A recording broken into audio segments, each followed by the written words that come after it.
Hello বন্ধুরা, আমি রিয়া। আমি আবার এসেছি তোমাদের সাথে একটি সানস্ক্রিনের রিভিউ নিয়ে। সানস্ক্রিন আমাদের স্কিনের জন্য কতটা উপকারী সেটা নিশ্চয়ই তোমরা সবাই জানো। এখন বাইরে যা টেম্পারেচার, এখন সানস্ক্রিন ইউজ করা হচ্ছে মাস্ট। সেটা মেন হোক বা ওমেন হোক, সবার জন্যই মাস্ট। এখন বাইরে 42-45 টেম্পারেচার চলছে। তো এই টেম্পারেচারে সানস্ক্রিন না ইউজ করলে কিন্তু অবস্থা খারাপ হয়ে যাবে। তাই তোমাদের জন্য আমি একটি সানস্ক্রিনের রিভিউ নিয়ে এসেছি। সানস্ক্রিনটি হচ্ছে এসটি বোটানিকার ভিটামিন সি সানস্ক্রিন। এটা আমি বিগত 1 বছর ধরে ইউজ করছি।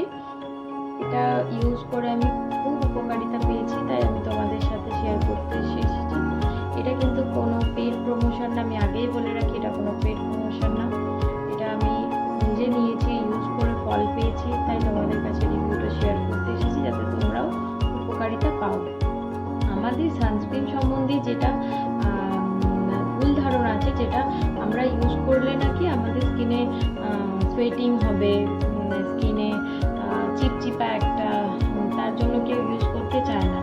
যেটা আমি বিগত অনেক ভালো ভালো ব্র্যান্ডের নামগুলো আমি বলতে চাইছি না, কিন্তু আমিও বিগত অনেক ব্র্যান্ডের ইউজ করেছি, প্রায় 3-4টে ব্র্যান্ডের ইউজ করেছি, কিন্তু সেই সেম জিনিস মুখে ইউজ করলেই চিপচিপা ভাব, মুখে সোয়েটিং হয়,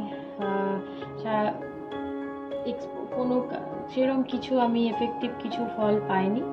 তো এটা ইউজ করার পরে আমি খুবই উপকারিতা পেয়েছি। এটা হচ্ছে এসটি বোটানিকার vitamin C sunscreen. ST Botanica vitamin C sunscreen তোমরা নিশ্চয়ই দেখতে পাচ্ছ। এসটি বোটানিকার ভিটামিন সি সানস্ক্রিন। আমি কিন্তু মুখে এখন কোনো মেকআপ ইউজ করিনি, আমি জাস্ট একটু লিপস্টিক লাগিয়েছি, আর কোনো মেকআপ ইউজ করিনি। আমি সানস্ক্রিনটা ইউজ করার পর আমি অনেক উপকারিতা পেয়েছি। আমার মুখে কিছু ছোট ছোট দাগ ছিল, ট্যান ছিল, এটা কিন্তু রিমুভ হয়ে গেছে। আর এই সানস্ক্রিনটা প্লিজ তোমাদের রিকোয়েস্ট, তোমাদের কাছে এটা একবার ইউজ করে দেখো। এটা পারচেস করতে পারো তোমরা নাইকা থেকে, অ্যামাজন থেকে, পার্পেল থেকে, এসটি বোটানিকা নিজস্ব একটা পেজ আছে, সেখান থেকেও তোমরা পারচেস করতে পারো। তো এটা একবার ইউজ করে দেখতে পারো, ভীষণই ভালো এফেক্টিভ একটা জিনিস। ভেগান, এটা কোয়ালিটি ফ্রি, প্যারাবিন ফ্রি,